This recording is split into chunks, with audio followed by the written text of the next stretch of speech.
बिस्मिल्लाहिर्रहमानिर्रहीम। अस्सलाम वालेकुम नाज़रीन, ईद उल अज़हा के करीब आते ही फैसलाबाद पेट्रोलिंग पुलिस की मुख्तलिफ पोस्टों पर सिक्योरिटी निज़ाम को बेहतर करने के लिए मॉक एक्सरसाइजेस का सिलसिला शुरू कर दिया गया है। हमारे नुमाइंदा एक्सएसपी जाहिद नफीस के मुताबिक एसएसपी पेट्रोलिंग चौधरी फारूक अहमद हुंदल की खुसूसी हिदायत पर डीएसपी फैसलाबाद सैयद सलीम हैदर शाह की ज़ेर निगरानी इन मॉक एक्सरसाइजेस का एहतमाम किया गया।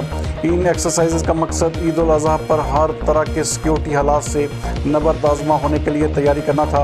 इस मौके पर सिक्योरिटी को मज़ीद अच्छा करने और जवानों को हमा वक्त हंगामी हालात से निमटने के लिए तैयार रखने के हवाले से एक्सरसाइजेस का एहतमाम किया गया। इन मॉक एक्सरसाइजेस में जवानों ने चंद ही लम्हों में पेशा वराना महारत के साथ हालात को मुकम्मल तौर पर काबू में किया।